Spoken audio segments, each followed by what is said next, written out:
Ladies and gentleman, কাছে এবং দূরে, দেশে এবং প্রবাসে আমার যে সকল শুভাকাঙ্ক্ষী রয়েছেন সবাইকে জানাচ্ছি আন্তরিক শুভেচ্ছা ও অভিনন্দন। SI মোল্লা 24 নিউজ ইউটিউব চ্যানেলের পক্ষ থেকে সবাইকে জানাচ্ছি আসসালামু আলাইকুম রহমতুল্লাহি বারাকাতু। আশা করছি আপনারা সবাই ভালো আছেন। আসুন, জাতীয় নাগরিক পার্টির খেলা শেষ কেন, নিবন্ধন আগে একই কাণ্ড ঘটিয়ে দিল বললেন নাইম দক্ষিণ কোরিয়া থেকে। আসেন ভিডিওটা সম্পূর্ণ দেখে আসি।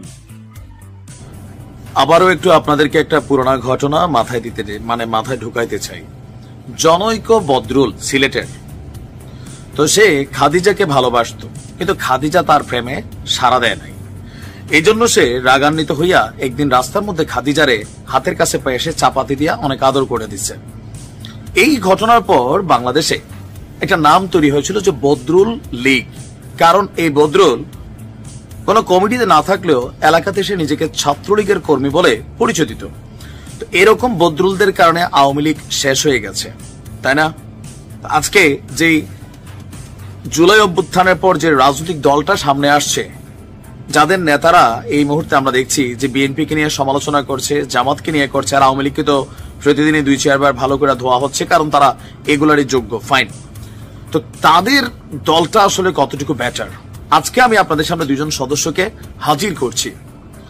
এদেরকে শুধুমাত্র বহিষ্কার করা, আমার মনে হয় যে দল থেকে সিদ্ধান্ত কি আসবে জানি না, বাট খুবই স্ট্রং একটা সিদ্ধান্ত আসা উচিত। কারণ দল ঘোষণার আগেই এখনো নিবন্ধন হয়নি, বিভিন্ন জনের বিভিন্ন শত কোটি, তারপর কোটি কোটি টাকা পয়সা, কারো বাবা, কারো ভাই, কারোর চামচা, অনেকেই হিউজ একটা টাকা পয়সা কামাচ্ছেন।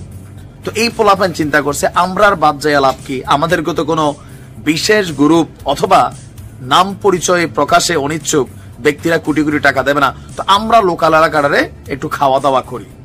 এই চিন্তা করে চট্টগ্রামে জাতীয় নাগরিক পার্টির 2 সদস্য তারা হকারদের কাছ থেকে চাঁদাবাজিতে নামছে। আর এই দুইজনের নাম হচ্ছে আসাদুজ্জামান রাফি এবং আব্দুল কাদের ইমন। তারা জাতীয় নাগরিক পার্টির যে কমিটি ইপিজেড থানা আছে সেই থানা প্রতিনিধির সদস্য। গতকালকে রাতে ইপিজেড থানার ইপিজেড এলাকা থেকে চাঁদাবাজি করার সময় তাদেরকে আটক করা হয়। আজকে চট্টগ্রাম মেট্রোপলিটন ম্যাজিস্ট্রেট আদালতে তাদেরকে হাজির করা হলে আদালত তাদেরকে কারাগারে পাঠানোর আদেশ দেন। আর 25শে ফেব্রুয়ারি জাতীয় নাগরিক কমিটির ভেরিফাইড ফেসবুক পেজে ঘোষিত প্রতিনিধি তালিকায় এই আসাদুজ্জামান রাফি 1 নম্বরে রয়েছে, আর 32 নম্বরে রয়েছে আব্দুল কাদের ইমনের নাম। তো এরকম চাঁদাবাজ সন্ত্রাসীদেরকে নিয়ে যদি একটা জাতীয় নাগরিক পার্টি গঠিত হয়, তাহলে বুঝতে হবে এদের দৌড় কত দ্রুতই থেমে যাবে।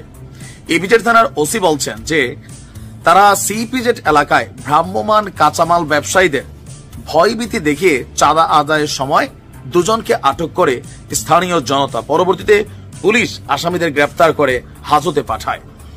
আর এ ব্যাপারে জাতীয় নাগরিক পার্টির এখন পর্যন্ত কোনো মন্তব্য আমরা পাইনি, তবে এই সিমটমগুলা একটা বার্তা দিচ্ছে।